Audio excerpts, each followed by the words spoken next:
Welcome everyone. Jai Jinendra. Pranam. So આજે today is ninth class of Bhaktamar અને in this class આપણે हम लोग ये भक्तामर को हम कंप्लीट करेंगे. तो let's start with मंगलाचरण. नमो हरियंतारम नमो सिद्धारम नमो आयर्यानम नमो उज्जायानम नमो लोके सव्वसाहनम ऐसो पंच नमुकारो सर्व पाप पराशनो मंगलानंच सव्वेसिं परमं भवै मंगलम राग द्वेष विजेतारं ज्ञातारं विश्ववस्तुना सक्र पूज्य गिरामेशं तीर्थे संश्रुतिमानये पन्नगे च सुरेन्द्रे च कौशिके पाद संस्कृति निर्विशेष मनस्काय श्री वीर स्वामिने नमः. अज्ञानां तिमिरान्धानां ज्ञानं जननी शलाकया नेत्रमुन्मीलितं येन तस्मै श्रीगुरुवे नमः. सर्वरिष्टप्रणाशाय सर्वभीष्टार्थदायिने सर्वलब्धिनिदानाय श्रीगौतम स्वामिने नमः. ओंकार बिंदु संयुक्तं नित्यं ध्यायन्ति योगिना कामदं मोक्षदं चैव ओंकाराय नमो नमः. तो लास्ट टाइम हमने 42 गाथा तक के मीनिंग देखे थे. हम थोड़ा ब्रीफली रिवाइज कर लेते हैं. तो गाथा नंबर 34 से गाथा नंबर 42 उसमें 8 प्रकार के भय का वर्णन किया गया है. तो भक्तामर स्तोत्र का एक फल है कि 8 प्रकार के भय से मुक्ति मिलती है और एक निर्भयता की प्राप्ति होती है. तो लेट्स ब्रीफली रिवाइज हमने लास्ट क्लास में क्या किया था और उसके बाद हम आज आगे बढ़ते हैं. तो गाथा नंबर 34 था च्योतन मदा विलो विलोक पोन मूल मद भ्रमण भ्रमणदाद विवृद्ध कोपम ऐरावता बमि बमुद्ध तमा पतंतम दृष्ट्वा भयम भवति नो भवता श्रितानाम. तो गाथा नंबर 34 में हाथी के भय की बात किया है. तो हाथी कैसा है उसका वर्णन किया गया है. तो बोलते हैं यहाँ पे कि हाथी के गंधस्थल से मद जड़ रहा है और इसके कारण हाथी अत्यंत चपर और चंचल हुआ है और इस मद को पीने के लिए भ्रमर आए हुए हैं और भ्रमर की जो झंकार है उससे अत्यंत क्रोधायमान और क्रोधित हुआ है हाथी. और यह हाथी अत्यंत विशाल है, ऐरावत ऐरावत हाथी है. और ऐसा विशाल हाथी जो अविवेकी है, जो अशिक्षित है, वो अपने तरफ उद्यत होके आ रहा है. और ऐसे हाथी को भी देखकर आपके जो आश्रित है उसको भय नहीं लगता है. दृष्ट्वा भयम भवति नो भवदा श्रिताना, मतलब आपको जो ऐसे हाथी को जो देखता है, ऐसे हाथी को देख के भी आपके आश्रितों को भय नहीं लगता है. तो ऐसा हमने हाथी के भय से मुक्ति मिलती है, ये गाथा स्वरूप. पर हमने देखा था कि ये अभ्यंतर रूप से हाथी उपसर्गों का प्रतीक है, राइट. तो व्यवहार से हाथी हाथी के भय से मुक्ति मिलती है, पर अभ्यंतर दृष्टि से मोक्ष मार्ग में जो भी उपसर्ग आते हैं, मोक्ष मार्ग में जो भी विघ्न आते हैं, उससे हमको मुक्ति मिलती है. फिर उसके बाद गाथा नंबर 35. गाथा नंबर 35 में सिंह के भय से मुक्ति की बात किया है. तो ये सिंह कैसा है, गाथा नंबर 35 है. भिन्ने भगुम भगदुज्ज्वल शोणिताक्त मुक्ता फल प्रक्रभूषित भूमि भाग बद क्रम क्रम गतम हरिना दीपोपी नाक्रामति क्रम युगाचल संसृजन्ते. तो ये सिंह कैसा है, तो सिंह महापराक्रमी है. उसने हाथी के गंधस्थल पे छलांग मार के हाथी के गंधस्थल को भेद दिया हो और हाथी के गंधस्थल से वो श्वेत मोती, जो खून से खरदाए हुए श्वेत मोती, वो जमीन पे गिर रहे और जमीन को वो आभूषित कर रहे हैं, वो जमीन को शोभायमान कर रहे हैं. तो ऐसा एक अपने अपने तरफ एक भाव चित्र ऐसा खड़ा कर रहे हैं. तो हमने लास्ट टाइम देखा था कि ये जो जो हाथी है, हाथी के गंधस्थल से जो मोती उत्पन्न होते हैं, वो सभी हाथी के गंधस्थल से मोती उत्पन्न नहीं होते. जो भद्र जाति के हाथी है उसके गंधस्थल से ही ये मोती उत्पन्न होते हैं. तो ऐसे भद्र जाति के ताकतवर हाथी को भी ये सिंह ने अपने पराक्रम से उसको भेद दिया हो, उसको मार दिया हो. और ऐसा सिंह बद क्रम क्रम गतम हरिना दीपोपी, तो मतलब ऐसा सिंह अपने दोनों पैर एकटे किए है और अपने ऊपर छलांग मारने के लिए तैयार हो. उसने ऐसी व्यू रचना, शरीर की ऐसी व्यू रचना तैयार की है कि अपने पे छलांग मारने के लिए तैयार हो. तो बोलते कि ऐसे सिंह को देख के भी आपके आश्रितों को भय नहीं लगता है, ऐसा सिंह भी शांत हो जाता है, राइट. तो दूसरी गाथा में सिंह के भय के निवारण की बात की है। तो सिंह अभ्यंतर दृष्टि से मिथ्यात्व का प्रतीक है।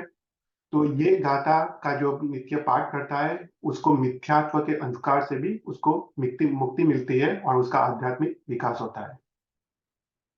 और कोई भी क्वेश्चन हो तो तुम पूछ सकते हो, अभी तो हम सिर्फ रिवाइज कर रहे हैं। फिर गाथा नंबर 36, उसमें अग्नि के भय की बात की है। तो कल्पांत काल पवनोद्भत वन्य कल्पम दावानलम ज्वलितमुत्फुल्लिंगम विश्वम जिगत्सुमिव सम्मुखमापतंतम त्वन्नाम कीर्तन जलम तमयस्य शेषम। तो ये अग्नि कैसा है? तो बोलते हैं कल्पांत काल में, मतलब ये युग के अंत में जब महाभयंकर वायु चल रहा होता है और इस महाभयंकर वायु में अग्नि की ज्वाला उग्र बनी है और उसने दावानल का रूप धारण किया है। और ये दावानल रूपी अग्नि आकाश में ऊपर उछल रही है और पूरे विश्व को अपनी लपेट में लेने की तैयारी में है। विश्वम जिगत्सुमिव सम्मुखमापतंतम, मतलब पूरे विश्व को अपने लपेट में लेने की तैयारी में है। और बोलते हैं कि जो आपका नाम स्मरण करता है, त्वन नाम कीर्तन, आपका नाम रूपी कीर्तन करता है, तो उसको ऐसे अग्नि के उपद्रव से भी उसको शांति मिलती है। तो भगवान का नाम नाम जो जो लेता है वो मेघ के घने बादल रूपी जल के उपकार का काम करता है। तो नाम कीर्तन जलम, मतलब जैसे अग्नि अग्नि लगाओ जंगल में और जब बारिश गिरे, ऐसा काम भगवान का नाम कीर्तन करता है। तो बाह्य दृष्टि से अग्नि के भय से निवारण मिलता है। पर अग्नि किसका प्रतीक है? हमने लास्ट टाइम इसका बात किया था, किसी को याद है? अग्नि किसका प्रतीक है अभ्यंतर दृष्टि से? क्रोध। ना, अग्नि काम वासना का प्रतीक है, राइट? तो क्रोध आपने सर्प जो है आपने कीधु तो तो अग्नि काम वासना का प्रतीक है। तो बोलते हैं कि जो भी जिनेश्वर भगवान का शरण लेता है उसको जीवन में ब्रह्मचर्य का वो पालन वो सहज रूप से कर सकता है, राइट? हम यशो विजय महाराज साहब, महोपाध्याय यशो विजय महाराज साहब की एक सज्जाए है, वासित है जिन गुण मुझ दिल को जैसो सुर तरुबाग, और वासना लगे न ताको जस करे तू बड़ भाग। तो बोलते हैं कि ये वासना से मुक्ति मिलती है, प्रभु के जिन गुण की अनुभूति, मतलब जो भी प्रभु के शरण लेता है उसको जीवन में नैष्ठिक ब्रह्मचर्य का वो इजीली पालन कर सकता है। तो ये भक्तामर का जो पाठ करते हैं ना, उसे बाह्य दृष्टि से तो फल मिलता ही है, पर अभ्यंतर दृष्टि से भी अपना आध्यात्मिक विकास पैरेलल होता है। फिर गाथा नंबर 37, रक्ते शरम समदको किल कंठ नीलम क्रोधवत्वतम परिणमुत्पन्नमापतंतम आक्रामति क्रम युगेन निरस्त संक त्वन्नाम नाग दमनी हृदयस्य पुंसम। तो गाथा नंबर 37 में सर्प के भय के निवारण की बात की है। तो ये सर्प कैसा है? तो बोलते हैं रक्ते शरम, मतलब वो लाल आंखों वाला है। उसका समद कोकिल कंठ नीलम, मतलब वो कोकिल के कंठ, कोयल के कंठ जैसा श्याम वर्ण का है। और क्रोधोत्तम, वो क्रोध से उद्वत है और जिसने अपनी फना ऊपर की हो, मतलब वो डंस मारने के लिए तैयार हो। तो बोलते हैं कि जो भी आपके शरण लेता है, आपकी नाम रूपी नाग दमनी को हृदय में धारण करता है। अभी नाग दमनी वो ऐसी जड़ी बूटी है जिससे वो सर कंट्रोल में आता है। तो बोलते हैं कि जो भी आपके नाम रूपी नाग दमनी को हृदय में धारण करता है, तो ऐसे सर्प को वो अपने पांवों से छू के वो निशंक होके निर्भय होके वो आगे निकल जा सकता है। आक्रामति क्रम युगेन निरस्त संकल्प, मतलब वो निशंक रूप से ऐसे सर्प को पांव से छू के वो आगे निकल जा सकता है। हमने लास्ट टाइम देखा था कि सर्प का भय जनरली सबको होता है, राइट? वो एक महाभयों में उसकी उसकी उसकी गिनती करते हैं। तो ऐसे महाभयंकर सर्प से भी उसको मुक्ति मिलती है। और अभ्यंतर दृष्टि से कर्प, सर्प वो क्रोध का प्रतीक है, राइट? हमने कड़वा पर्चे क्रोध ना लास्ट टाइम देखा था। तो क्रोध से हमको हमको हमको सर्प गति में उत्पन्न होना पड़ता है। तो क्रोध वो सर्प वो क्रोध का प्रतीक है। तो बाह्य दृष्टि से तो सर्प के उपद्रव से मुक्ति मिलती है, पर अभ्यंतर दृष्टि से क्रोध नाम के कषाय भी हमारे शांत हो जाते हैं और जीवन में प्रेम और क्षमा गुण की प्राप्ति होती है। ये गाथा नंबर 38। वल्गत्तु रंग गज गर्जित भीमनाग माजो बलम बलवतामी भूपति नाम उद्यत दिवाकर मयूख सिकापविध्वम पत कीर्त नाम युवासु विदामुपैति।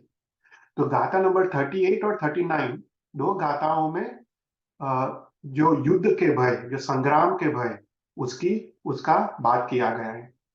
तो युद्ध कैसा है उसका वर्णन यहाँ पे आचार्य मानतुंग सूरी कर रहे हैं। वल्गत्तु वल्गत्तु रंग गज गर्जित भीमनाग, मतलब वल्गत्तु मतलब घोड़े।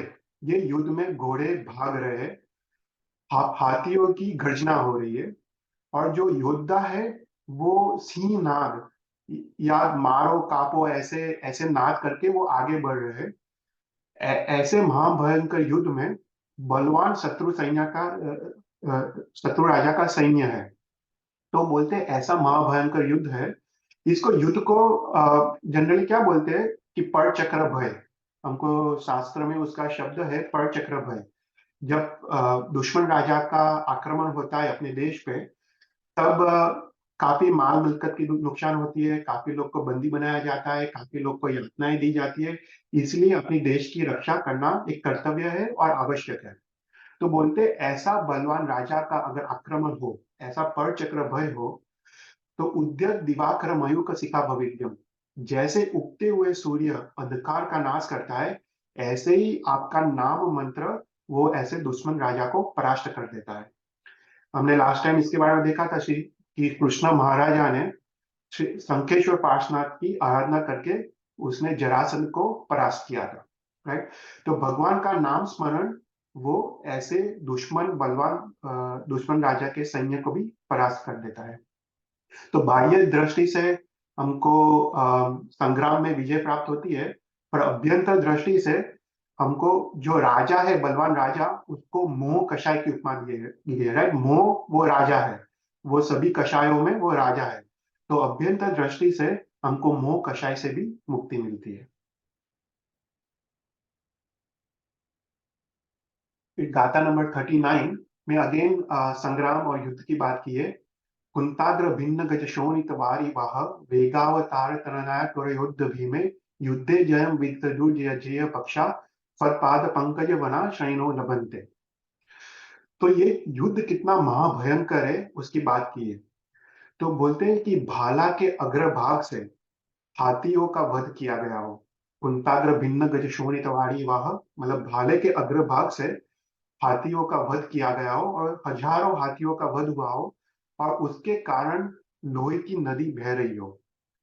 और इस लोहे की नदी को वेगावतार तनया तुर युद्ध भीमे, इस लोहे की नदी को उतर के उसको पार करना है, और उसके कारण जो योद्धा है वो आकुल व्याकुल हो गए हैं। तो इतना महाभयंकर युद्ध है जिसमें हजारों हाथियों का वध किया गया हो और पूरी लोहे की नदी बह रही हो।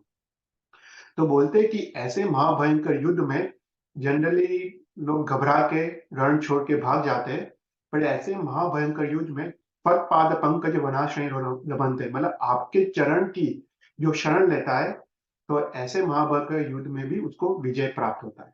राइट।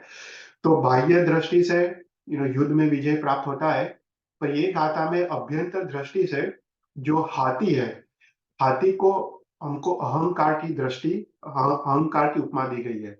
हमने लास्ट टाइम देखा था बाहुबली का प्रसंग, जिसमें बाहुबली वो कौशल में खड़े थे और उनको एक ही चीज जीवन में वो केवल ज्ञान को रोकती थी, वो था अहंकार। इसलिए उसकी बहन जो साध्वी महाराज उसको बाहुबली को बोलते हैं, राइट, गजबड़ थकी तुम नीचे उतरो, मतलब अहंकार से तुम नीचे उतरो। तो यहाँ पे अभ्यंतर दृष्टि से ये गाथा का अर्थ ऐसा होता है कि भक्ति की भाल रूप से अहंकार रूपी हाथी का वध होता है। अर्थात ये गाथा का अगर हम नित्य पाठ करें तो अपने जीवन में अहंकार दोष का नाश होता है, और जीवन में समर्पण भाव और भक्ति भाव का हमको हमको प्राप्त होता है। फिर गाथा नंबर 40, अम्भो निदो शुभित भीषण नक्र चक्र पाटीन पीठ भयोदो नरवाद वाग्नव रंग तरंग शिखर स्थित यान पात्रा त्रासम विहाय भवत स्मरणात् भजन्ति। तो गाथा नंबर 40 में समुद्र के भय या जल के भय की बात की। तो ये समुद्र कैसा है उसका वर्णन किया गया है। सुबित भीषण नक्र चक्र, मतलब समुद्र का क्षोभ हुआ है और उसके कारण जो वेव्स है, जो मोजे है, वो ऊपर उछल रहे हैं और ये समुद्र में मगरमच्छों से भरा है। ओके, पार्टीन और पीट मतलब पार्टीन और पीट प्रकार के मत्स्य से ये समुद्र भरा हुआ है और इस समुद्र में वदवानल उत्पन्न हुआ है, जो साइक्लोन होता है वो उत्पन्न हुआ है। तो ऐसा महाभयंकर समुद्र है और ऐसे महाभयंकर समुद्र में जो वेव जो ऊपर उछल रही है, रंग तरंग शिखर मतलब वेव जो ऊपर उछल रही है, उसके शिखर पे एक एक वाहन है और वाहन में यात्रिक है और ये वाहन डामाडोल हो रहा है और ऐसा लगता है कि ये वाहन डूब जाएगा। तो बोलते ऐसे महाभयंकर समुद्र में त्रासम विहाय भवता स्मरणात् विजयन्ति, मतलब आपका जो स्मरण करता है तो ऐसे महाभयंकर समुद्र में भी जो यात्री के वो निसंदेह होके वो अपने इच्छित स्थान को वो पहुंच जाते हैं। तो इसमें समुद्र के भय या जल के भय से निवारण प्राप्त होता है। तो अभ्यंतर दृष्टि से समुद्र को किसकी उपमा दी गई है? लास्ट टाइम हमने बात किया था, किसी को याद है? समुद्र, संसार सागर, राइट? तो समुद्र को संसार सागर की उपमा दी गई है। तो बोलते हैं कि ये संसार कैसा है, अभ्यंतर दृष्टि से ये गाथा का अर्थ करे तो अब तो संसार कैसा है। तो बोलते हैं कि ये संसार में, ये समुद्र में वेव्स ऊपर उछल रही है और उस पे वाहन है। मतलब जो वाहन है उसमें उसको अपने शरीर की उपमा दी गई है और वाहन में जो यात्रिक है उसको अपने आत्मा की उपमा दी गई है। जैसे यात्रिक इच्छित स्थान को पहुंचने की इच्छा करते हैं, ऐसे ही अपने आत्मा सदगति की इच्छा करता है। पर ये संसार कैसा है? तो बोलते हैं कि अहंकार रूपी मगरमच्छों से भरा है, राग और द्वेष रूपी पाटिन और पीठ मत्स्य से भरा है, उसमें काम और क्रोध के दावानल उत्पन्न हुए हैं और इसमें संकल्प और विकल्प रूप उसमें तरंगे ऊपर उछल रही है। मतलब ऐसा भयंकर संसार है और ये संसार में जो जो उस आरंभ समारंभ की क्रिया मौत शौक में जो फंस जाता है वो इसमें डूब जाता है और अंत में उसको दुर्गति की प्राप्ति होती है। तो ऐसे संसार में जो आपके नाम का स्मरण करता है, तो ऐसे संसार में उस जीव को इच्छित स्थान अर्थात उसको सदगति और मोक्ष की प्राप्ति होती है। तो ऐसा अर्थ तुम निश्चय से ले सकते हो इस गाथा का।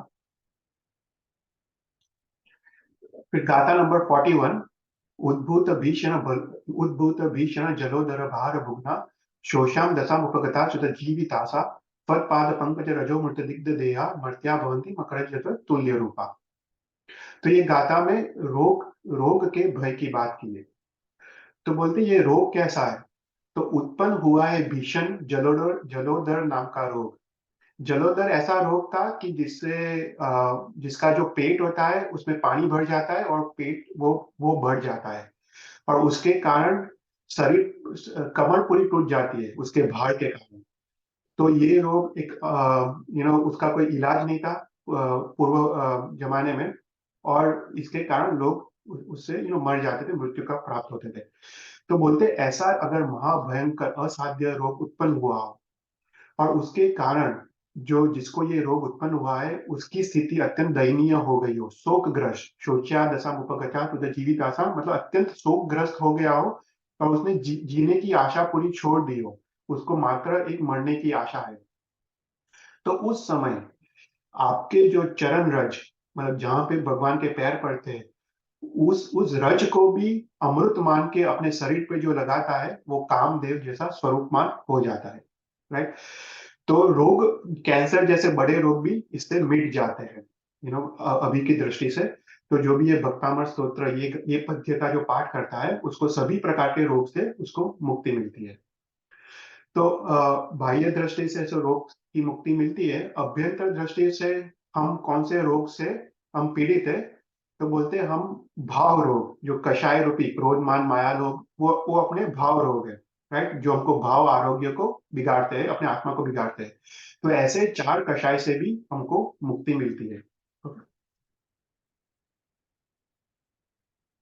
और गाथा नंबर 42, आपादकंत मुरशृंखल वेष्टितांगा गाधम ब्रोनि घटकोटि निगुष्ट जंगा तन्नाम कीर्तम तन्नाम मनीषम मनुजा स्वनंत सद्य स्वयं विगत बंध भया भवंती।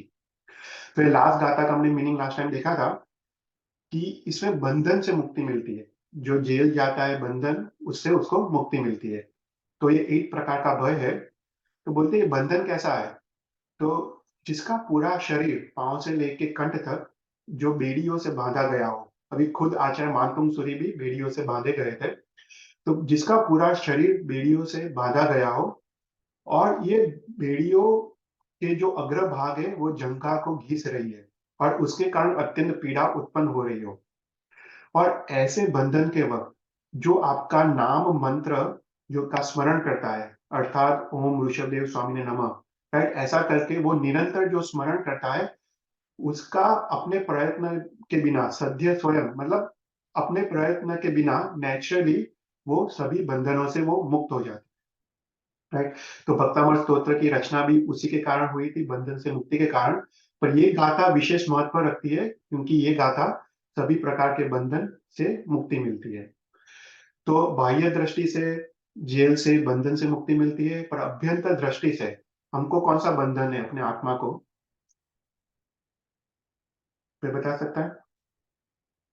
जिसको जिससे कारण हमको जन्म मरण लेना पड़ता है, 84 लाख योनि में घूमना पड़ता है, तो हमको कर्म का बंधन है, राइट। कर्मन।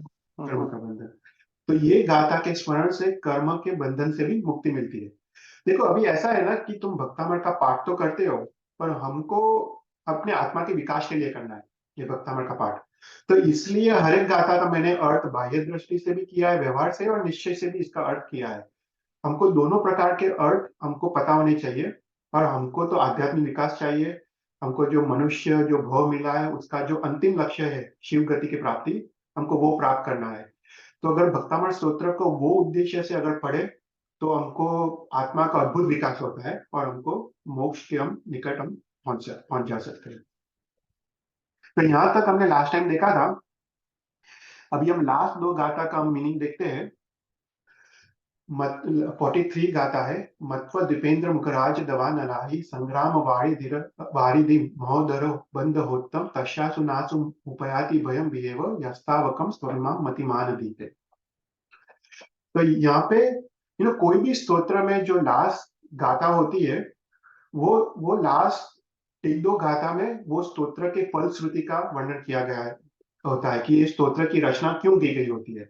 फॉर एग्जाम्पल तुम अगर लोकगत सूत्र ले लो, तो लोकगत सूत्र में भी आता है कित्तीय वन्य मैया जे लोकगस उत्तमा सिद्धा आरोग्य भोई लाभम समाय वरम उत्तम नीतु, राइट। तो लोकगस में लिखा गया है कि जो भी भगवान का कीर्तन वंदन पूजन करता है, उसको समाधि मरण, आरोग्य, भव आरोग्य, द्रव्य आरोग्य, और उसको बोधि लाभ मतलब सम्यक दर्शन की प्राप्ति होती है। तो कोई भी स्तोत्र ले लो, फॉर एग्जाम्पल तुम जय वीराय स्तोत्र ले लो, उसमें भी है दुख कहो कम्मक कहो समाय वरम च बोई लाभ संपजु मायन तुवन नाम परम करेण। मन भगवान का जो भाव से प्रणाम करता है, उसको जीवन में दुख से मुक्ति मिलती है, उसको बोधि समाधि मरण और उसको कर्म से निवारण मिलता है। तो कोई भी स्तोत्र में लास्ट गाथाओं में वो स्तोत्र की फलश्रुति कही जाती है। इवन ओवर सग्रम स्तोत्र में, राइट, ओवर सग्रम स्तोत्र में कहते हैं यह संतो माय सब भक्ति पर निबरणीय तादेव दिव्य बोहिम भवे भवे पास दृष्टंत, राइट। तो ओवर सग्रम स्तोत्र में हम क्या मांग रहे हैं कि हे भगवान, कि मेरे इस स्तुति द्वारा, मेरे भक्ति भाव द्वारा मैं जो ये आपको स्तुति कर रहा हूँ, उससे मुझको बोधि बीज, मतलब मुझे सम्यक दर्शन की प्राप्ति हो, और भव भव जब तक मेरा मोक्ष नहीं हो तब तक मेरे को आपका शरण मिलो, मतलब जैन धर्म मिलो, राइट। ऐसी ऐसी उसकी फलश्रुति है। तो उसी प्रकार भक्तामृत स्तोत्र के लास्ट दो गाथा में भी भक्तामृत स्तोत्र क्यों रचा गया है, उसको नित्य पाठ करने से हमको क्या लाभ मिलता है, उसकी फलश्रुति कही कही गई है। तो 43 गाथा यास्तावकम स्वमिमम मतिमान अधीते। मतिमान अधीते मतलब बुद्धिमान मनुष्य। तो जो भी बुद्धिमान मनुष्य है, वो आपका स्तवन जो करता है, अर्थात ये भक्तामृत स्तोत्र का नित्य जो पाठ करता है, तस्याशु नासु मुपयाति भयम भीएव, उसको सभी प्रकार के भय स्वयं भयभीत होकर नाश हो जाते हैं। भय स्वयं भयभीत होकर चले जाते हैं, भाग जाते हैं, राइट। तो ये भक्तामृत स्तोत्र का फल है। तो बोलते हैं 8 प्रकार के भय कौन से हैं? मत्व द्विपेंद्र, हाथी का भय, मृगराज मतलब सिंह का भय, दावानल मतलब अग्नि का भय, अहि हहि मतलब सर्प का भय, संग्राम मतलब युद्ध का भय, वारिधि मतलब समुद्र का भय, महोदर मतलब जलोदर मतलब रोग का भय, और बंधन का भय। तो ऐसे 8 प्रकार के भय से उसको मुक्ति मिलती है, राइट। तो भी शास्त्र में 16 प्रकार के भय का वर्णन आता है, राइट। उसमें से भक्तामृत स्तोत्र में 8 प्रकार के भय का वर्णन किया गया है, पर दूसरे भी 8 प्रकार के भय है, जैसे किसी को मरण का भय हो, किसी को चोर का भय हो, किसी को राक्षस का भय हो, किसी को अतिवृष्टि अनावृष्टि का भय हो, राइट, किसी को परलोक का भय हो। तो ऐसे 16 प्रकार का भय का वर्णन आता है। भक्तामृत स्तोत्र में सिर्फ 8 प्रकार का भय का वर्णन किया गया है, पर इससे हमको समझने का कि सभी 16 प्रकार का भय का निवारण होता है भक्तामृत स्तोत्र से। तो यहाँ पे क्वेश्चन आता है कि ये गाथा में मतिमान से शब्द का क्यों प्रयोग किया गया है, राइट। बुद्धिमान मनुष्य ऐसा क्यों लिखा गया है? आचार्य मानतुंग सूरी ने कुछ कोई तो रीजन होगा, राइट। ऐसा बोलते हैं कि बुद्धिमान मनुष्य जो ये स्तोत्र का पाठ करता है उसको ये भय से मुक्ति मिलती है, राइट। तो ऐसा क्यों लिखा है कि बुद्धिमान मनुष्य? तो उसके कारण वो रीजन है, दो रीजन है। कि पहला तो जो बुद्धिमान मनुष्य है वही ये स्तोत्र का पाठ करता है, राइट। जो बुद्धिमान मनुष्य नहीं है वो तो संसार में रचा पचा रहता है, आरंभ समारंभ की क्रिया करता है और उसका अनंत भव चक्र फिर भी चालू का चालू रहता है। तो जो बुद्धिमान मनुष्य वही ये भक्तामृत स्तोत्र का पाठ कर सकता है। और दूसरा रीजन ऐसा है कि जो बुद्धिमान मनुष्य है ना वही ये भक्तामृत के अर्थ और रहस्य को जानता है, राइट। मतलब ये गाथा के पीछे ये रहस्य है कि तुम जब भक्तामृत स्तोत्र का पाठ करो तब इस भक्तामृत स्तोत्र में अपना मन का उपयोग रखो। सिर्फ बुद्धिमान मनुष्य ही मन का उपयोग रख सकता है, राइट, क्योंकि उसके अर्थ और रहस्य को जानता है, और तभी स्तोत्र का फल मिलता है। ये फलश्रुति जो कही है वो तभी हमारे तभी तीनों तीन उपयोग मन वचन और काया के उपयोग अगर स्तोत्र में जुड़ जाए तभी स्तोत्र का फल है, राइट। अगर द्रव्य से स्तोत्र गिने तो इसका फल बहुत कम है। तो इसलिए यहाँ पे बुद्धिमान मनुष्य ऐसा प्रयोग किया गया है। फिर दूसरा ये रहस्य है ये गाथा का कि 8 प्रकार के भय वो 8 प्रकार के कर्म को भी सूचित करते हैं, राइट। और जो बुद्धिमान मनुष्य है वही संसार को आसार मानते हैं, वही इस संसार को वो निर्वेद भाव उत्पन्न करके वो मोक्ष की प्राप्ति की इच्छा रखते हैं। तो इसलिए ये अभ्यंतर दृष्टि से ये जो भक्तामृत स्तोत्र का पाठ करता है उसको 8 प्रकार के कर्मों से भी उसको निवारण मिलके उसको मोक्ष की प्राप्ति होती है। और अभी अंतिम गाथा, स्तोत्र स्त्रचम तव जिनेन्द्र गुणैर्निबद्धां भक्त्या मया रुचिर वर्ण विचित्र पुष्पां दत्ते जनो य घंट गदामजस्त्रम तम मान तुंगम अवसा समपैति लक्ष्मी। एक अद्भुत गाथा है, one of the most favourite गाथा है। तो ये गाथा में अगेन भक्तामृत स्तोत्र क्यों कहा, क्यों नित्य पाठ करना चाहिए, उसका उसकी फलश्रुति बताई गई है। तो कहते हैं यह हिय मतलब इस संसार में, धत्ते जनो मतलब जो भी मनुष्य है, भक्त्या मतलब भक्ति भाव पूर्वक, मया मया मतलब मेरे द्वारा रचित गई ये स्तोत्र भक्तामृत स्तोत्र को। तो ये भक्तामृत स्तोत्र कैसा है? तो बोलते हैं जिनेन्द्र गुणैनी बद्धाम, मतलब जिनेन्द्र के गुण से गूंथा गया है, राइट। जिनेन्द्र के गुण जो ज्ञानादि गुण है, ज्ञान दर्शन चारित्र क्षमा वितरागता समता आदि, जो वितराग के जो जिनेन्द्र के जो गुण है उससे ये गूंथा गया है ये स्तोत्र। रुचिर वर्ण विचित्र पुष्पा मतलब सुंदर अक्षर सुंदर शब्द रूपी पुष्प उसमें परोए परोए गए हैं, और ऐसी एक पुष्पमाला तैयार की है। स्तोत्र सृजन मतलब ये स्तोत्र ऐसा सुंदर और मनोहर बना है जिसमें जिनेन्द्र भगवान के गुण है, उसकी गुण रूपी डोरी है, और जो सुंदर शब्दों का जो प्रयोग किया गया है वो शब्द रूपी फूल से ये स्तोत्र रूपी माला का निर्माण किया गया है। तो बोलते हैं कंठ गदा मजस्त्रम मतलब ये माला को जो गले में पहनता है, अर्थात जो ये स्तोत्र को नित्य पाठ करता है, उसका पाठ करता है, स्मरण करता है, उस पर व्याख्या करता है, उसके मनन चिंतन आदि करता है, उसका क्या फल है? तो बोलते हैं तम मान तुम तम अवसा तुम पैति लक्ष्मी, उसको इस जीवन में सभी प्रकार को मान और प्रतिष्ठा की प्राप्ति होती है, और लक्ष्मी स्वयं विवश होके उसके पास आ जाती है, तुम पैति लक्ष्मी। मतलब स्वयं वो विवश होके लक्ष्मी उसके पास आ जाती है। तो यहाँ पे ये जो भक्तामृत स्तोत्र की जो रचना की आचार्य मानतुंग सूरी ने, तो यहाँ पे ये गाथा में लिख रहे हैं स्वयं आचार्य मानतुंग सूरी कि मैंने ये स्तोत्र की रचना भक्ति भाव में की है, राइट। और ये स्तोत्र कैसा बनाया है कि उसमें परमात्मा के गुण की दोहरी का उपयोग किया है मैंने, और सुंदर शब्दों की रचना रूप पुष्प का मैंने उपयोग किया है, और इसके कारण ये स्तोत्र अत्यंत सुंदर और मनोहर बना है। और ये स्तोत्र को जो नित्य जो पाठ करता है, अभी ना ये जो कंठ गदा मजस्रम जो शब्द आता है ना, उसका दूसरा अर्थ ऐसा है कि सिर्फ नित्य पाठ नहीं, पर उसको कंठस्थ करके नित्य पाठ। कंठ गदा मतलब उसको उसको चौपड़ी में से पढ़ के उसको पाठ करना नहीं बोला है, उसको कंठस्थ करके उसको पाठ करना बोला है। क्योंकि क्या है कि जो बुक में पढ़ के हम अगर स्तोत्र पढ़ते हैं ना, तो ऐसे भाव नहीं आते।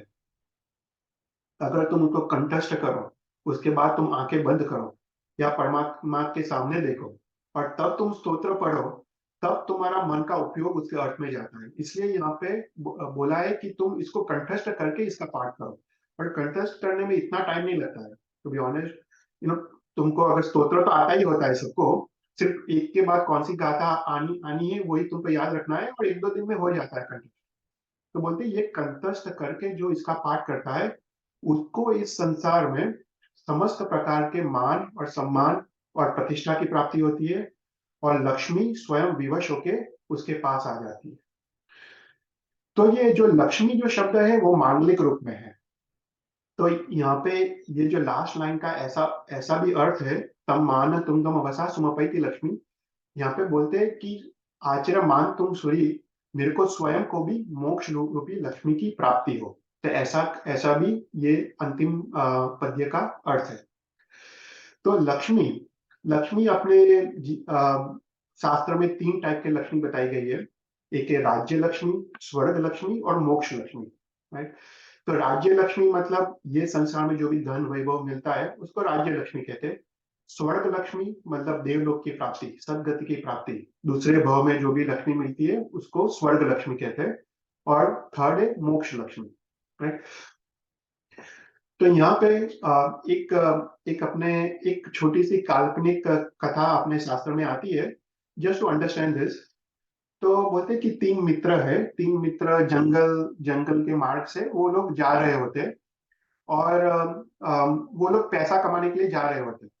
तो उसमें जो पहला मित्र है उसको एक रजत की खान मिलती है, मतलब उसको उसको सिल्वर का माइन मिलता है, और वो वहां पे रुक जाता है कि वो संतुष्ट है कि मुझे सिल्वर का मेरे को माइन मिला, खान मिली, तो मैं यहाँ पे रुक जाता हूँ। तो दूसरे दो मित्र वो लोग आगे बढ़ते हैं। तो जो दूसरा मित्र है उसको सोने की खान मिलती है, तो उसको सोने की खान मिलती है तो वो संतुष्ट होकर वहां पे रुक जाता है। और थर्ड मित्र वो और परिश्रम करता है, आगे बढ़ता है, तो उसको रत्न की खान मिलती है। तो बोलते हैं ये भक्तामृत स्तोत्र ऐसा, जो उसका जो नित्य पाठ करता है, भक्ति भाव पूर्वक जो पाठ करता है, उसको राज्य लक्ष्मी मिलती है। इस जन्म में उसको सभी प्रकार के राज्य, वैभव, धन और लक्ष्मी की प्राप्ति होती है। पर जो उससे आगे बढ़कर जो पराकाष्ठा के समर्पण भाव, भक्ति भाव पूर्वक भगवान के प्रति परम प्रेम से ये जो स्तोत्र जो गिनता है, उसको दूसरे स्वर्ग लक्ष्मी की प्राप्ति होती है, और अर्थात दूसरे भाव में उसको देवलोक की भी प्राप्ति होती है। और जो जीव अपना आध्यात्मिक विकास जो चाहता है, जो मोक्ष जाने की इच्छा रखता है, उसको मोक्ष प्रापक जो भी गुण है उसकी प्राप्ति होती है, और अंत में उसको मोक्ष लक्ष्मी की भी प्राप्ति होती है, right? तो ये भक्तामृत स्तोत्र का फल है। हम चाहते हैं कि ये स्तोत्र का हम रोज निरंतर पाठ करें। तो इसलिए मेरे को अभी नेक्स्ट टॉपिक ये स्तोत्र का कैसे पाठ करना चाहिए, नित्य आराधना कैसी करनी चाहिए, उसके बारे में हम बात बात करेंगे। और हम थोड़े इसके बारे में थोड़ा डिटेल में देखेंगे। तो पहले हम समझते हैं कि भक्ति अर्थात क्या, राइट। ये जो भक्तामृत स्तोत्र वो एक भक्ति की जय गाथा है, राइट। मानतुंग सूरी ने जो भक्तामृत स्तोत्र की रचना की, वो जैन धर्म में भक्ति का प्रभाव को प्रकट करने के लिए ये स्तोत्र की रचना की। तो जिनेश्वर देव की भक्ति वो उत्तम मंगल है। हमने भक्ति के चार प्रकार है, हमने अरियन चेयन स्तोत्र हम रोज बोलते हैं, उसमें भक्ति के चार प्रकार बताए गए हैं। राइट। वंदनवती है, पूर्णवती है, सकारवती है और समानवती है। भगवान का वंदन करना, भगवान का पूजन करना, भगवान का सत्कार करना और भगवान का सम्मान करना। तो इस 4 प्रकार की भक्ति है। तो भगवान का वंदन करना अर्थात हम लोग जो पंचांग प्रणिपात प्रणाम करते हैं, अर्धावनत प्रणाम करते हैं, उस प्रकार को जो भगवान का जो देव दर्शन करते हैं वो सभी उसको वंदन कहते हैं। फिर उसके बाद भगवान की हम पूजा करते हैं, राइट। नवम की पूजा करते हैं, फूल पूजा करते हैं, उसको पूजन कहते हैं। उसके बाद सत्कार। सत्कार मतलब हम भगवान की आंगी करते हैं, राइट। भगवान का सत्कार करते हैं, या फिर हम अक्षर नैवेद्य फल आदि चढ़ाते हैं, राइट। तो उसको सत्कार कहते हैं। और सम्मान मतलब जो चैत्य वंदन करते हैं, जो भाव पूजा करते हैं, तो भगवान की गुणगान करते, स्तुति करते, उसको सम्मान कहते हैं।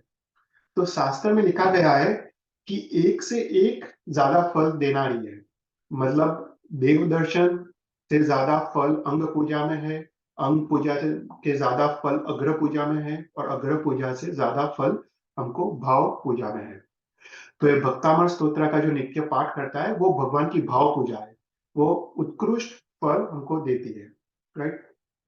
तो शास्त्र में थोड़े मैंने यहाँ पे निकाले हैं कि भक्ति का क्या फल है, राइट।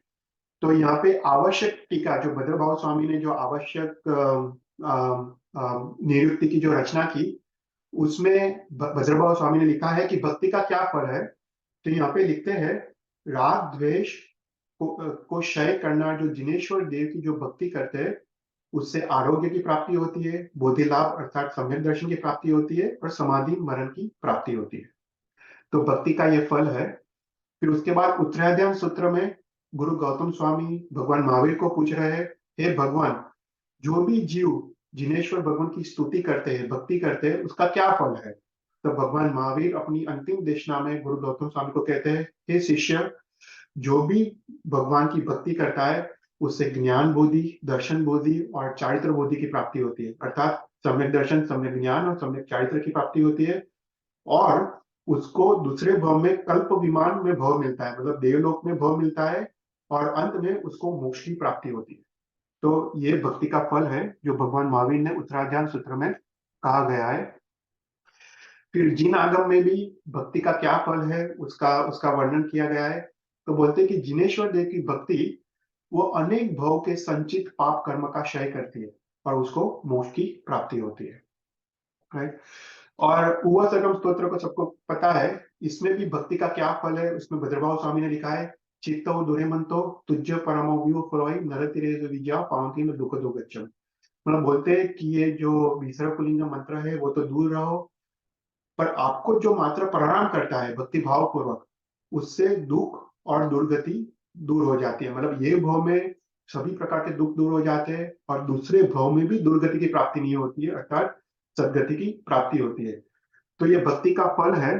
तो इसलिए हमको ये स्तोत्र हमको नित्य पाठ करना चाहिए। तो अभी एक और चीज की बात करनी है कि चक्केश्वरी देवी, राइट। हमने देखा कि हर एक हमने लास्ट 8 क्लासों में 8 क्लासेस में हमने क्लोज टू 18 डिफरेंट स्टोरीज देखी भक्तामर की। और हर एक स्टोरी में हमने देखा कि चक्केश्वरी देवी प्रसन्न होती है। तो ये चक्केश्वरी देवी कौन है उसका हम थोड़ा स्वरूप देख लेते हैं। तो कोई भी तीर्थंकर के शासन में उन एक यक्ष और यक्षिणी उत्पन्न होती है। ये यक्ष और यक्षिणी स्वयं तीर्थंकर के परम भक्त होते हैं, और ये भगवान की रक्षा करती है और भगवान के शासन की भी रक्षा करती है। और वे भगवान के समीप रहती है, जहां पर भी भगवान विहार करते हैं उनके समीप ये यक्ष और यक्षिणी होते हैं। तो यहाँ पे जो आदिनाथ भगवान है, ये आदिनाथ भगवान के जो यक्ष है वो है गोमुख यक्ष, ओके।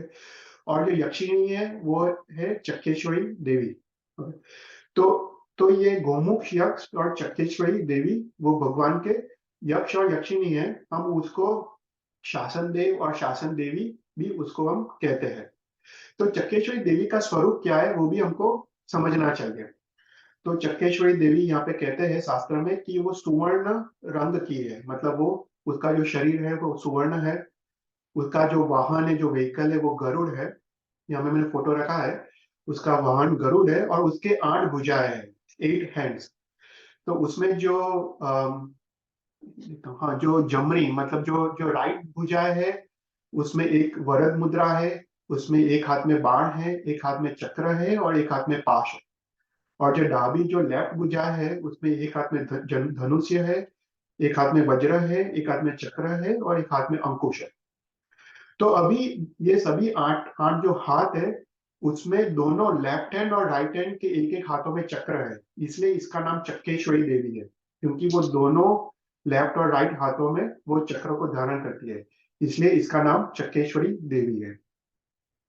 तो ये एक बात करनी थी, क्योंकि जब भक्तामृत का जब पाठ करते हैं तब आदिनाथ भगवान की मूर्ति हो और चक्रेश्वरी देवी की भी अगर मूर्ति हो तो एक अच्छा एक विशेष फल वो देती है। तो हमको चक्रेश्वरी देवी का भी स्वरूप हमको समझना चाहिए। तो अभी हम देखते हैं कि भक्तामृत स्तोत्र की आराधना कैसे करनी चाहिए। तो जनरली लोग बोलते हैं हम कोई भी स्तोत्र की आराधना तो करते हैं पर हमको फल नहीं मिलता है, राइट। हम ओवसर्गम इतना गिनते हैं, भक्तामृत गिनते हैं, इवन नौकार मंत्र भी गिनते हैं, राइट, हमको पर उसका फल दिखाई नहीं देता है। तो उसका रीजन क्या? तो यहाँ पे शास्त्र में हमको एक पूर्व भूमिका, हमको ये स्तोत्र क्यों कैसे करना चाहिए, पर उससे पहले हमारी आत्मा की सज्जता क्या है, हमको एक एक आत्मा की पूर्व भूमिका तैयार करनी करनी चाहिए, तभी उसके बाद ही अगर ये स्तोत्र गिने तभी हमको फल मिलता है। तो यहाँ पे 6 चीजों की बात की है। तो बोलते हैं कि हमको ये स्तोत्र गिनने से पहले हमको 6 चीज हमको अपने आत्मा में हमको डेवलप करनी चाहिए। तो बोलते हैं पहला, हमको समभाव में रहना चाहिए, मतलब चित्त हमको शांत होना चाहिए, स्वस्थ होना चाहिए। फिर दूसरा, 24 तीर्थंकर की हमको हमको भक्ति करनी चाहिए। गुरु के प्रति विनय, गुरु को वंदन करना चाहिए। अपनी जो भूल हुई हो, अपनी जो भी जो दोष है, जो दिन में जो भूल हुई हो, उसका पश्चाताप प्रायश्चित करना चाहिए। रोज हमको थोड़े समय ध्यान करना चाहिए और रोज हमको त्याग करना चाहिए। अगर तुम ये 6 चीज देखो, ये 6 चीज क्या है, ये बेसिकली अपने 6 आवश्यक है, राइट। हमने वो आरती बहन ने ये क्लास के स्टार्टिंग में पूछा था, राइट, कि रोज क्या करना चाहिए। तो ये 6 आवश्यक है। जैसे समभाव में रहना मतलब क्या, सामयिक करना, सामयिक मतलब समभाव, राइट। तो दिन में एटलीस्ट एक सामयिक करना। 24 तीर्थंकर की स्तुति करना अर्थात क्या, 24 गुरु के प्रति विनय करना, वंदन करना मतलब गुरु वंदन। भूल का प्रायश्चित करना मतलब प्रतिक्रमण करना। रोज ध्यान करना मतलब कौशल। और रोज त्याग वृत्ति करना मतलब पचकान, राइट। मिनिमम नौकारसी और मिनिमम हमको ये दुविहार का पचकान तो मिनिमम लेना चाहिए, राइट। तो हम पचकान व्रत में आते हैं, राइट। तो बेसिकली यहाँ पे पूर्वाचार्य क्या कह रहे हैं कि ये स्तोत्र स्टार्ट करने से पहले, ये स्तोत्र को अगर अगर तुमको फल चाहिए ये नित्य का, तो हमको मिनिमम हमको 6 आवश्यक क्रिया हमारे जीवन में अवश्य करनी चाहिए। उसके बाद ही अगर ये स्तोत्र गिनते हैं ना तभी हमको ये स्तोत्र का फल मिलता है, राइट। क्योंकि आवश्यक क्रिया के बिना, आवश्यक मतलब मैंडेटरी क्रिया, मैंडेटरी क्रिया के बिना तुम कितना भी धर्म आराधना करो ना उसका फल कम है, क्योंकि भगवान ने बोला है कि ये मैंडेटरी क्रिया है, राइट। तो भगवान की आज्ञा का इससे पालन होता है। उसके बाद हमने ना लघु शांति क्लास में भी ये लिया था, हम थोड़ा वापस देख लेते हैं। तो लघु शांति क्लास में जब हमने जब लघु शांति की बात कर रहे थे तब हमने देखा था कि हमको मंत्र आराधना या स्तोत्र आराधना कैसे करनी चाहिए। तो उस समय हमको 8 लक्षण बताए थे। तो उसमें पहला क्या, सूची, सूची मतलब बाह्य और अभ्यंतर पवित्रता, राइट। तो हम जब भक्तामृत स्तोत्र का जब पाठ करते हैं या इवन ओम सकरम स्तोत्र का कोई भी स्तोत्र ले लो, उसका जब हम नित्य पाठ करते हैं तो हमको जीवन में हमको पवित्र होना पड़ेगा। बाह्य पवित्रता मतलब हमको स्नान करके शरीर को स्वच्छ स्वच्छ करके, हमको कटासना आसन पे बैठ के, हमको भूमि का प्रमार्जन करके हमको ये स्तोत्र का नित्य पाठ करना चाहिए। तो वो है बाह्य बाह्य पवित्रता। पर अभ्यंतर पवित्रता जो ज्यादा इंपॉर्टेंट है, अभ्यंतर पवित्रता मतलब जीवन में ब्रह्मचर्य का पालन, शुद्धि, राइट। कषायों से मुक्ति, जो काम क्रोध आदि कषाय है वो अपने कम हो गए हो तो तभी ये स्तोत्र का फल मिलता है। तो अपनी पहली सज्जता है, बाह्य दृष्टि से तो हमको शरीर स्वच्छ आदि करना है, पर अभ्यंतर दृष्टि से भी हमको ब्रह्मचर्य का पालन करना है। तो इसमें ना 4 प्रकार की शुद्धि आती है। ओके, तो पहला है हमारा वस्त्र शुद्धि, आसन शुद्धि, आहार शुद्धि और फिर ब्रह्मचर्य का पालन। तो ये 4 प्रकार की शुद्धि हमारे जीवन में होनी चाहिए, राइट। वस्त्र शुद्धि मतलब हमको शुद्ध वस्त्र पहन के हमको सेपरेट एक पूजा का क्लोथ रखना चाहिए जिसमें हमने खाया ना हो, रेस्टरूम ना गए हो, तो उसको वस्त्र शुद्धि कहते हैं। तो हमको ऐसे शुद्ध वस्त्र पहन के ये स्तोत्र गिनना चाहिए, तो उसको वस्त्र शुद्धि। आसन शुद्धि, भूमि का प्रवाजन करके कटाशना पे बैठ के ये स्तोत्र गिनना चाहिए, तो आसन शुद्धि। आहार शुद्धि, आहार शुद्धि में हमको मिनिमम रात्रि भोजन का त्याग, मिनिमम कंदमूल का त्याग, वासी भोजन का त्याग, है, तो ये सब आहार शुद्धि में आता है। और उसके बाद ब्रह्मचर्य का पालन। तो ये 4 प्रकार की शुद्धि अपने शास्त्रों में बताई गई है। उसके बाद सेकंड है प्रसन्नता, सौम्यता मतलब संभाव, सामयिक की क्रिया, गुरु गुरुदेव की भक्ति मतलब 24 सत्तों, और हम गुरु वंदन करते हैं वो। दृढ़ व्रत मतलब पचखान, पचखान का पालन। फिर उसके बाद लिखते हैं सत्य और अहिंसा का पालन, वो भी अपने जीवन में होना चाहिए। फिर चतुर और बुद्धिशाली, राइट, हमने भक्तामृत स्तोत्र में खुद देखा कि आचार्य मानतुरी खुद बोल रहे हैं कि बुद्धिशाली मनुष्य ये स्तोत्र का पाठ करे। तो यहाँ पे भी लघु शांति में भी वही लिखा है कि बुद्धिशाली मनुष्य अगर ये स्तोत्र का पाठ करे तभी उसका फल मिलता है, राइट। तो और लास्ट है बीज पदावधारी, मतलब बीज और पद का धारक, मतलब मन का उपयोग। मतलब जब हम स्तोत्र हम बोलते हैं, नित्य पाठ करते हैं, तब अपना मन का उपयोग उसके अर्थ में होना चाहिए, राइट। तो ये 8 प्रकार की सज्जता अपने शास्त्रों में बताई गई है।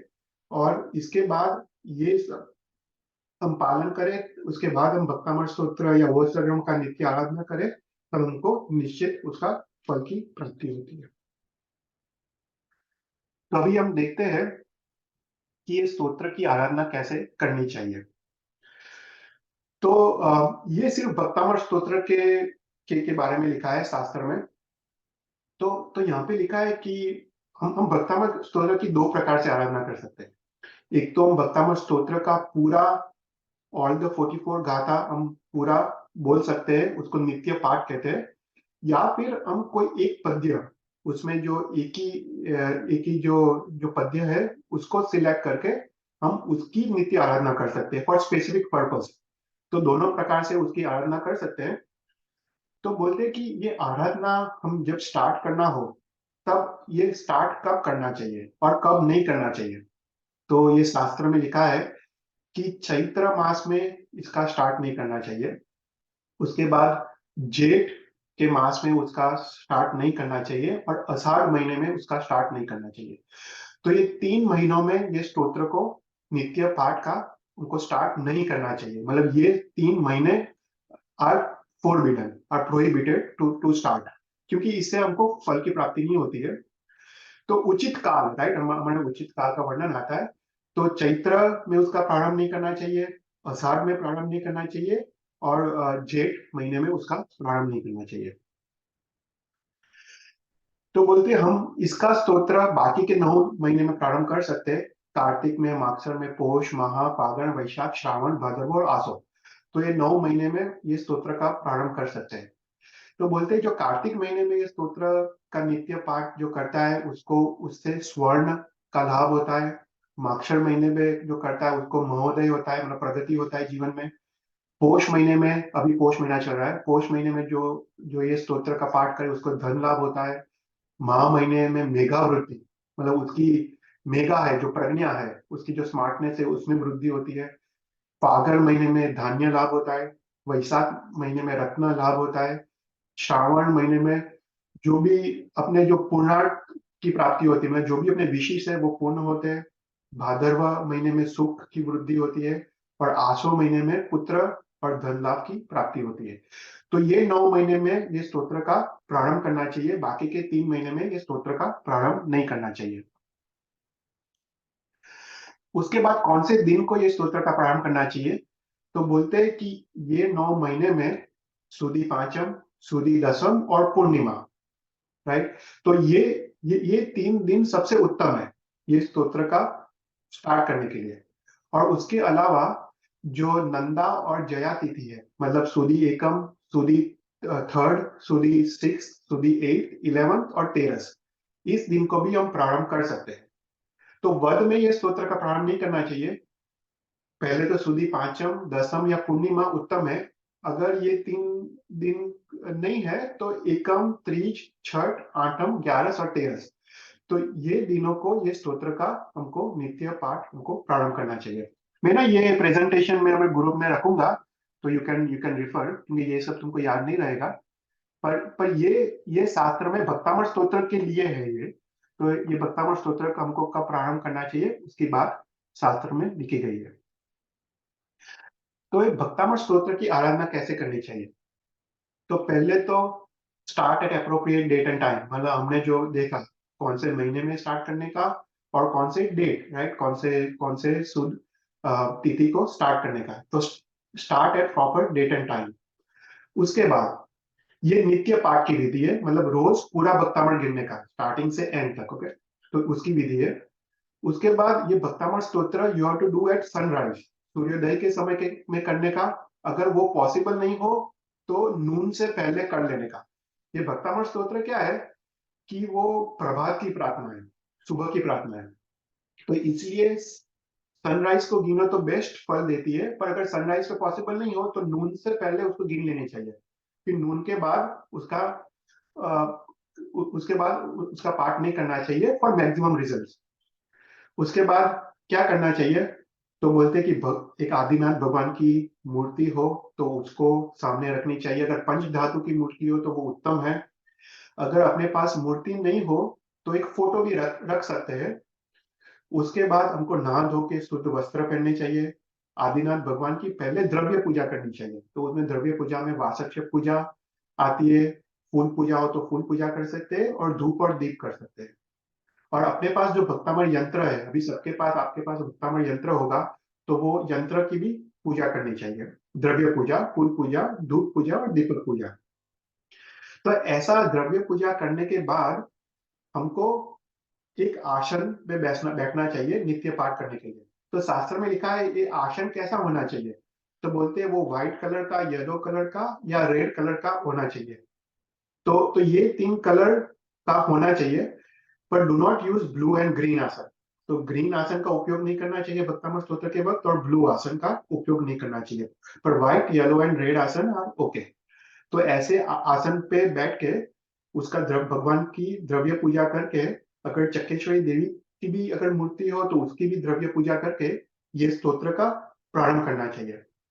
तो कहते हैं कि ये स्तोत्र को 6 महीने तक लगातार गिनना चाहिए, विदाउट एनी मतलब बीच में वो गिरना नहीं चाहिए। अगर लेडीज हो तो बीच में वो 3-4 डेज का ब्रेक ले सकते हैं एवरी मंथ। पर उसके अलावा इंटेंशनली कहाँ पे ब्रेक नहीं आना चाहिए।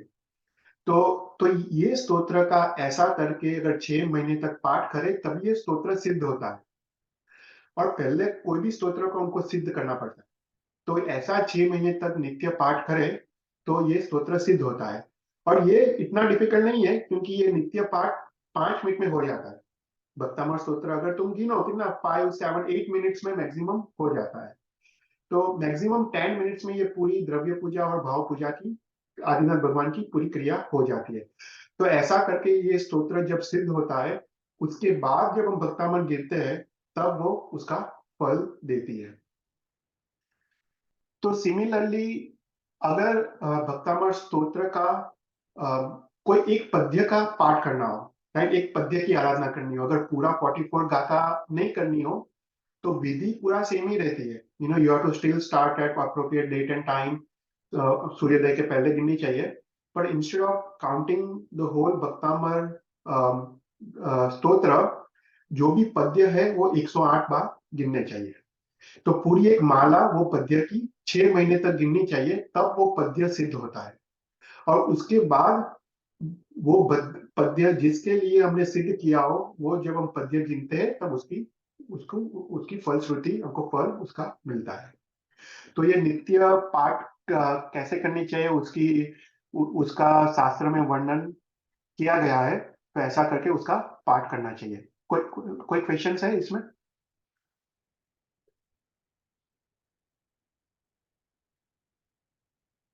ठीक है। So, Chetal bhai, हाँ, so the path that we choose can be our own, the one that we want કે પછી મારા સાહેબ આગળથી જ લેવાનો. हाँ, नहीं, बहुत बहुत अच्छा क्वेश्चन है। तो क्या है कि हमने ये सब स्टोरीज देखा भक्तामर की कथा, राइट? हर एक में ऐसा आता है कि भक्तामर स्तोत्र को महाराज साहब से ग्रहण किया, वो भक्तामर स्तोत्र को कंठस्थ किया, और उसके बाद ऐसा 6 महीने तक उसकी आराधना की, और उसके बाद जब कोई मुश्किल आई तब वो पद्य को स्मरण करके वो मुश्किल चली गई। तो हर एक कथा में ऐसा आता है कि गुरु महाराज के मुख से ये स्तोत्र मिला। तो आइडियली क्या है कि कोई भी स्तोत्र, इवन वो सदरम स्तोत्र हो या भक्तामर स्तोत्र, वो गुरु महाराज साहब के मुख से लेना चाहिए, राइट? तो अगर तुम इंडिया में हो, पृथ्वी, तुम तो इंडिया में हो, तुम अगर ये गो टू कोई भी आचार्य भगवान या कोई भी गुरु भगवान, उपाध्याय भगवान, कोई भी, और उनको जाके बोलो कि मुझे, इवन तो हमको आता हो, हमको भक्तामर स्तोत्र आता है, पर उनसे उनसे लेना चाहिए। तो उनको जाके विनंती करो, वंदन करके निवेदन करो कि हे आचार्य भगवान, मुझे स्तोत्र दो, राइट? तो साधु भगवान के मुख से तुम ये स्तोत्र लो तो विशेष फल देती है।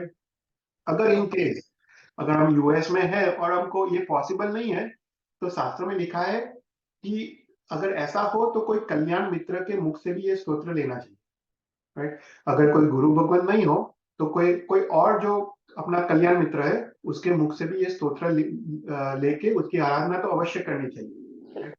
तो that is definitely good question. तो ऐसा, हाँ अपन चेतल भाई के पास से ले सकते हैं। हाँ, मतलब मैं तो ऑफकोर्स मैं दूंगा किसी को भी अगर चाहिए तो, या but there is only a fall back, right? अगर गुरु भगवान नहीं हो तो फिर यहाँ पे भी, पर कहने का मतलब क्या है कि नित्य पाठ करना अति आवश्यक है, राइट? Okay. तो वो ज्यादा इम्पोर्टेंट है। अगर गुरु भगवान नहीं हो तो भी हमको करना चाहिए स्तोत्र सीख के, पर मेन क्या है, कंठस्थ करना चाहिए। ये हमको शास्त्र में लिखा है कि ऐसे ही मत पढ़ो बुक लेके, कंठस्थ करके तुम पढ़ो, उसका उसका फल तुमको खुद ही पता चलेगा, तुमको तुम्हारा ध्यान पूरा डाइवर्ट हो जाएगा। मतलब बुक में पढ़ो तो ऐसा ऐसा मन का उपयोग नहीं रहता। तुम आंखें बंद करके तुम उसको कंठस्थ करके पढ़ो, फिर देखो तुम्हारा हर एक पद्य में तुम्हारा मन का ध्यान उपयोग रहता है ना। तो इसलिए मानतुम सूरी ने स्पेशली बोला है कंठ गदा, मतलब तुम कंठस्थ करके उसका उसका पाठ करो, right? और इतना डिफिकल्ट नहीं है, तो 2-3 दिन में कंठस्थ हो जाता है अगर सूत्र आता हो तो याद ही रखना है, राइट? कौन सी गाथा एक के बाद कौन सी गाथा आती है। ये इससे ना हमको महामहोपाध्याय यशो विजय महाराज साहब की एक स्टोरी याद आती है, भक्तामर रिलेटेड। जब महामहोपाध्याय यशो विजय महाराज साहब जब छोटे थे, जब उन्होंने दीक्षा नहीं ली थी, वो ना 5 साल के थे, उनका नाम जसवंत था। और उनकी मम्मी, उनके माता श्री को ऐसा नियम था कि वो भक्तामर स्तोत्र वो गुरु वो सुनकर ही वो भोजन ग्रहण करती थी। उनको खुद तो आता नहीं था, पर उस समय क्या था कि रोज कोई ना कोई गुरु भगवंत होते थे, तो वहां पे जाके वो भक्तामर स्तोत्र सुन के उसके बाद ही वो भोजन ग्रहण करती थी। तो ऐसा उनका जीवन में नियम था। तो एक बार एज यूजुअल जीवन में चैलेंजेस तो आते ही है। एक टाइम वर्षा का ऋतु था, तो 3 दिन तक लगातार बारिश हुई। तो उनकी माता गुरु भवन के पास जा नहीं पाई, तो उनको 3 दिन के उपवास हो गए। तो चौथे दिन ये छोटे से बेटे जसवंत को पता चला, 5 साल का था। उन्होंने माता जी को पूछा, माता आप भोजन क्यों नहीं ले रही हो? तो माता ने अपने नियम के बारे में बताया, बोला कि मैं भक्तामर स्तोत्र को सुन के ही मैं भोजन ग्रहण करती हूँ, तो इसलिए मैं भोजन ग्रहण नहीं कर पाई। तो जसवंत ने माता जी को बोला कि ये बात तुमने पहले क्यों नहीं बताई? बोलते कि जसवंत ने बोला कि मैं तो रोज तुम्हारे साथ साधु महाराज के पास आता हूँ, तो सुन सुन के मेरे को ये स्तोत्र याद हो गया है। तो माता जी को विश्वास नहीं हुआ कि ऐसे 5 साल का बालक और ऐसे 44 संस्कृत की गाथा उसको कैसे याद रह सकती है। तो जसवंत ने स्तोत्र बोलना शुरू किया और अस्खलित धारा से पूरे 44 गाथा कह के सुनाए माता को, विदाउट एनी मिस्टेक्स। माता के आंख में हर्ष के आंसू आ गए और माता ने फिर भोजन किया। तो ऐसे महाज्ञानी महामहोपाध्याय यशो विजय महाराज साहब थे। फिर उन्होंने दीक्षा ग्रहण की और उन्होंने 118 शास्त्रों की रचना की। कितने? 118। अभी तो हमारे पास सिर्फ 18 शास्त्र है। उसमें ज्ञान सार, आध्यात्म सार, समाधि शतक, ऐसे उत्कृष्ट ऐसे 118 शास्त्रों की रचना की। तो ऐसे महामहोपाध्याय यशो विजय महाराज साहब के जीवन में भी भक्तामर का विशेष महत्व था। तो ऐसे महोपाध्याय यशो विजय महाराज साहब को भी हम वंदन करते हैं। तो भक्तामर स्तोत्र हमने देखा कि उसके नित्य पाठ से व्यावहारिक रूप से हमको 4 चीज तो मिलती है। हमको सभी विघ्न और उपसर्गों से हमको निवारण मिलता है। सभी भय और रोगों से भी हमको शांति मिलती है। हमको मान और प्रतिष्ठा की भी प्राप्ति होती है और हमको सभी प्रकार की लक्ष्मी की प्राप्ति होती है। पर अभ्यंतर दृष्टि से मनुष्य भव का जो उत्तम फल है वो मोक्ष की प्राप्ति, वो मोक्ष प्रापक गुणों की प्राप्ति, क्षमा, वैराग्य आदि गुणों की प्राप्ति भी ये भक्तामर स्तोत्र से होती है और अंत में मोक्ष की भी प्राप्ति होती है। तो ये जो 44 गाथा है उसका व्यावहारिक से क्या फल है वो हम देख लेते हैं थोड़ा। तो आपके पास ना जैसे भक्तामर यंत्र होता है, राइट? अगर भक्तामर यंत्र है, अगर स्पेसिफिक पद्य की आराधना करनी हो, स्पेसिफिक गाथा, तो भी तुम कर सकते हो। और तुम्हारे व्यावहारिक अभ्यंतर रूप से तो हमको मोक्ष की प्राप्ति होती है, पर व्यावहारिक जीवन में क्या प्राप्ति होती है हम उसका एक बार देख लेते हैं। तो तुम पर्टिकुलर पद्य का भी तुम आराधना कर सकते हो। तो पहला है गाथा नंबर 1। तो गाथा नंबर 1 से क्या लाभ है? तो बोलता है कि सर्व प्रकार के विघ्नों का नाशक है। जीवन में बोलते हैं सकल प्रकार की वृद्धि, सुख और सौभाग्य की प्राप्ति होती है और सर्व प्रकार के विघ्न हमारे जीवन से दूर हो जाते हैं। फिर गाथा नंबर 2 बोलते कि नजर नहीं लगती। अगर किसी की नजर लगती हो तो बोलते कि उसकी नजर नहीं लगती। और बोलते माथे की पीड़ा, जो हेडेक होता है, माइग्रेन्स होते हैं, वो कोई भी माथे की पीड़ा से उसको, सिर दर्द से उसको मुक्ति मिलती है। फिर गाथा नंबर 3, उसको दुश्मन पराजित होते हैं और बोलते बालक को नजर नहीं लगती। ओके, तो बालक को भी हम कभी कभी पता है वो नजर लगती है। तो ये स्तोत्र की अगर अगर ये पद्य का हम करें तो बालक को नजर नहीं लगती है और दुश्मन भी पराजित हो जाते हैं और जीवन में सक्सेस मिलता है। फिर गाथा नंबर 4, ये गाथा नंबर 4 ना एक अद्भुत गाथा है। उसमें ऐसा लिखा है कि फॉर स्प्रेडिंग नॉन वायलेंस, मतलब जीव दया, जिसको जीवन में जीव दया करना हो तो ये गाथा नंबर 4 उसको गिननी चाहिए। इससे ऐसा बोलते हैं कि गाथा नंबर 4 कहने से जो माछी मार है, माछी मार के जाल में मछलियां फंसती नहीं है। तो बोलते हैं कि इस गाथा के प्रभाव से जीव दया उत्कृष्ट रूप से उसमें उसमें उसमें बल मिलता है, उसमें सहायता मिलती है। और दूसरा है removal of fear of water, मतलब हमको पानी के भय से भी मुक्ति मिलती है। फिर गाथा नंबर 5, तो बोलते हैं सर्व प्रकार के आंख के जो रोग है उससे उससे मुक्ति मिलती है, क्योरिंग ऑफ आई डिजीज। फिर गाथा नंबर 6, गाथा नंबर 6 ना एक सरस्वती देवी की आराधना है। इसमें गर्भित ना अल्पशुतम शुतलताम जो गाथा है उसमें सरस्वती देवी का वो गर्भित उसमें आराधना है। तो बोलते हैं हमको जीवन में ज्ञान की प्राप्ति होती है और कोई भी स्किल हमको प्राप्त करना हो, हमको जैसे कोई जैसे म्यूजिक या हमको स्पीच, राइट, हमको बड़ा वक्ता बनना हो, तो ऐसा कुछ भी हमको जीवन में कोई स्किल या ऐसे वाणी पे प्रभुत्व प्राप्त करना हो तो गाथा नंबर 6 की आराधना करनी चाहिए।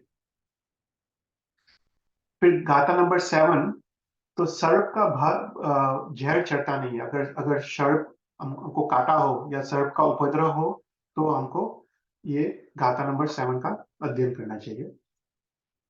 फिर गाथा नंबर 8, तो बोलते हैं चामड़ी के रोग से पीड़ा मिलती है। अगर हमको चामड़ी का कोई रोग हुआ हो और और देह में अगर कहीं पे पीड़ा हो तो उससे मुक्ति मिलती है। और बोलते हैं कि अरिष्ट योग, मतलब जो इविल जो होता है उससे भी हमको जो मुक्ति मिलती है। जो हमको शाकिनी याकिनी ऐसा किसी का कोई प्रभाव हो तो उससे भी हमको मुक्ति मिलती है।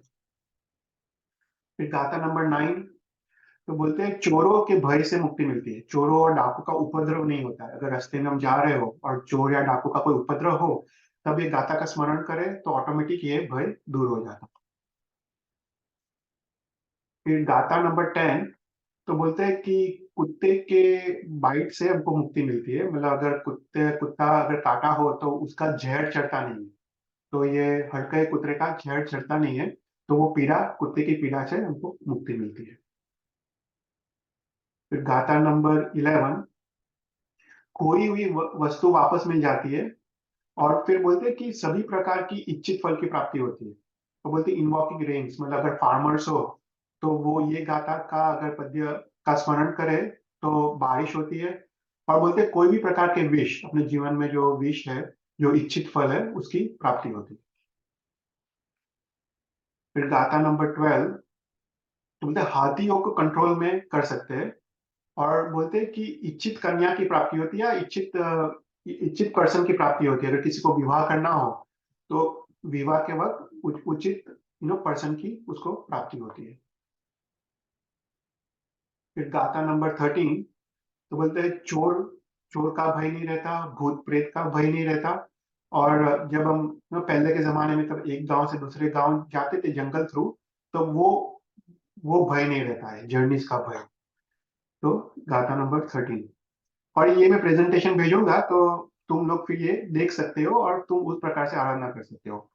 गाथा नंबर 14, उसमें सरस्वती देवी प्रसन्न होती है, लक्ष्मी की वृद्धि होती है, और शत्रु का भय मिटता है। तो ये अद्भुत गाथा है, गाथा नंबर 14। ऐसे तो सभी गाथा अद्भुत है।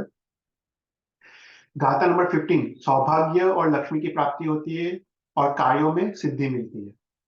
ओके। गाथा नंबर 16, दुश्मन पराजय होते हैं। Right? अगर कहीं पे अपना कोर्ट केस चल रहा हो तो वो कोर्ट केस में हमको विजय प्राप्त होती है। फिर गाथा नंबर 17, पेट की पीड़ा दूर होती है। अगर किसी को पेट की बहुत पीड़ा हो, राइट, अगर किसी को बहुत प्रॉब्लम्स हो पेट को, तो ये गिन सकते हैं। गाथा नंबर 18, शत्रु के भय से निवारण मिलता है, और कोर्ट केसेस में विजय प्राप्त होता है। फरियाद मतलब कोर्ट केसेस में विजय प्राप्त होता है।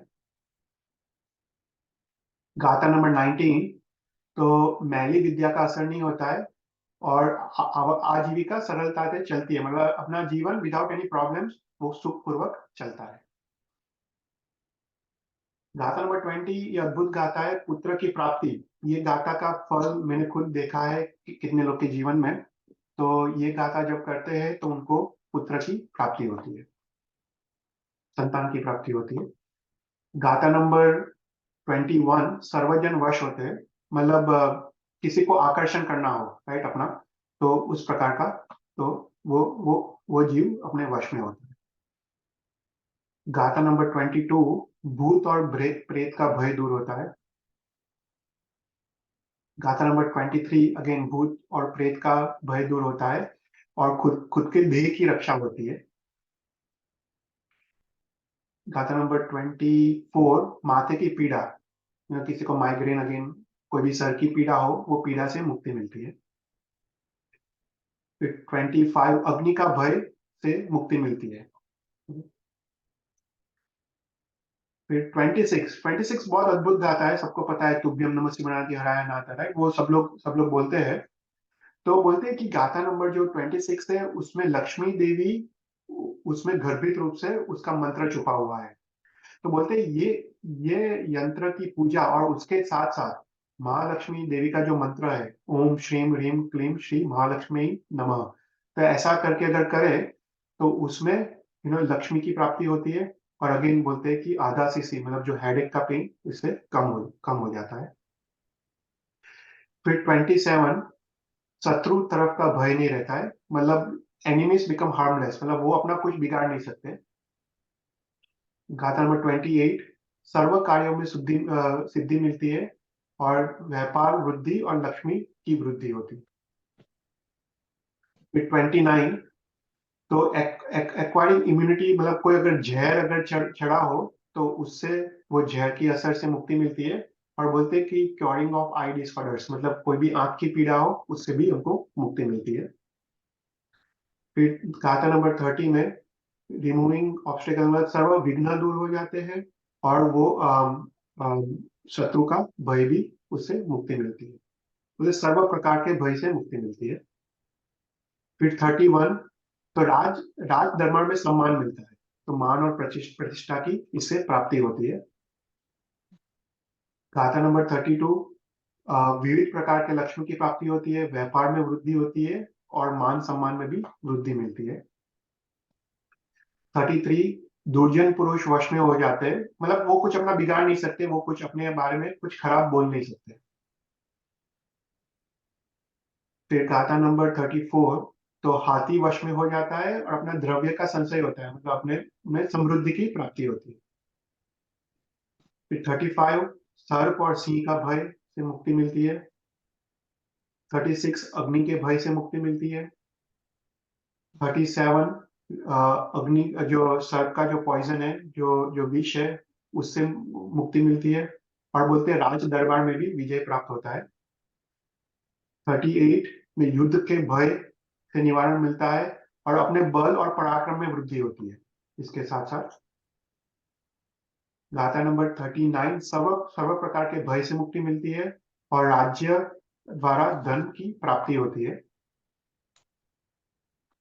40, समुद्र के भय या पानी के भय, जल के भय से मुक्ति मिलती है। 41, सर्व प्रकार के रोग, किसी को कैंसर रोग या कोई भी प्रकार के रोग हुए हो, वो रोग से उसको मुक्ति मिलती है या शरीर निरोगी रहता है। और 42, जेल से मुक्ति मिलती है, अगर किसी को कोई ऐसा कोर्ट केस में फंस गया हो कि जेल जाना पड़े, तब ये गाथा का जब स्मरण करते हैं, सिद्ध करके स्मरण करना चाहिए, तब उसको वो ऐसे सिचुएशंस क्रिएट होते हैं कि वो जेल में जाता ही नहीं है। गाथा नंबर 43 में बोलते हैं कि शत्रु वश में होते हैं और शस्त्र का घा नहीं लगता है। और लास्ट गाथा नंबर 44, सर्व कार्यों में सिद्धि मिलती है, तो फुलफिलिंग ऑल अवर विशेस। तो ये सब फल व्यवहारिक दृष्टि से है। अगेन जीवन में अगर कुछ प्राप्त करना हो तो अवश्य इस भक्तामृत स्तोत्र की आराधना करनी चाहिए। पर हमने जैसे बात किया, अभ्यंतर दृष्टि से भी ये स्तोत्र गिनना चाहिए, तब हमको अपना आध्यात्मिक विकास होके मोक्ष की प्राप्ति हमको शीघ्र हो सकती है। तो इसके साथ हम भक्तामृत स्तोत्र का ये क्लास समाप्त करते हैं। नेक्स्ट हम देखते हैं, मेरे ख्याल से वंदितु सूत्र लेना है, उसमें श्रावक के 12 व्रत की बात करनी है, तो आई थिंक विल टेक वंदितु सूत्र। पर भक्तामृत स्तोत्र 9 क्लासेस, तुम वापस एक बार रिवाइज करना, उसके अर्थ को मेमोराइज करना और उसके बाद इसका पाठ शुरू करना। स्पेसिफिक डे एंड टाइम हमने बात किया, उस प्रकार से अर्थ को पहले सूत्र कंठस्थ करना, पहले सूत्र मेमोराइज करना, फिर सूत्र के अर्थ को मेमोराइज करना और उसके बाद तुम ये स्तोत्र का आराधना स्टार्ट करना, तो इसका निश्चित फल आपको प्राप्त होगा। तो कोई क्वेश्चन हो तो आप पूछ सकते हो।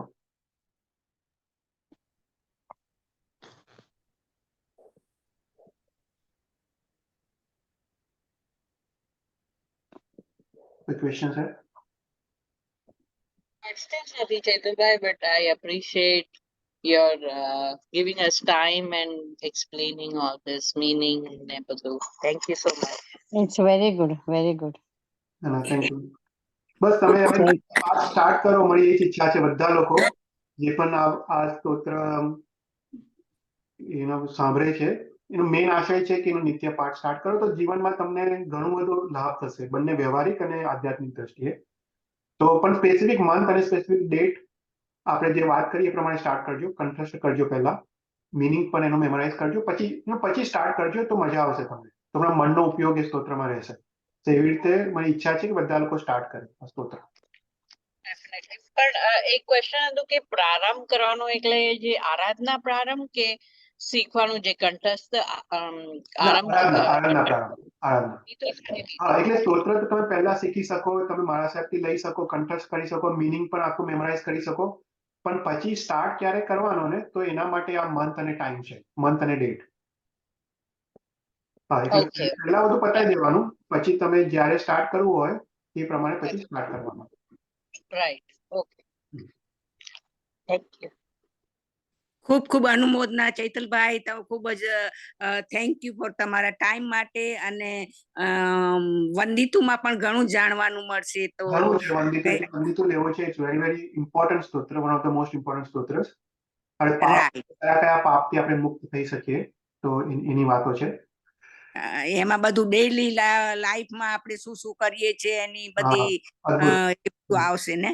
હા, બધું આવશે. એટલે શ્રાવણના 12 વ્રતો આવશે. દરેક 12 વ્રતનું પાલન, એમાં અતિચાર કયા કયા લાગે છે, દરેક હમ હમ. વ્રતમાં આપણે કયા કયા વ્રત આપણે લેવા જોઈએ, લઈ શકીએ, રાઈટ? એ બધાની વાતો આવશે. એટલે વંદિત સ્તોત્ર લેવાની ઈચ્છા છે, કારણ કે એવું ઘણું બધું શીખવા મળશે એમાં, ઘણું બધું શીખવા. યા ખૂબ જ આનંદ થશે. Thank you. સારું, તો આપણે કોઈ ક્વેશ્ચન્સ ના હોય તો મંગલાચરણ કરી દઈએ. યસ. નમો અરિયંતાણમ, નમો સિદ્ધાણમ, નમો આયર્યાણમ, નમો વૈજ્ઞાનમ, નમો વૈસવ્યસાવણમ, એસો પંચનમુખારો સવ પાપનાશનો પુલ્લાંચ સોસિમ મંગલમ. જીનાન્ય વિરુદ્ધ બોલાયો હતો. Thank you everyone. જય જિનેન્દ્ર.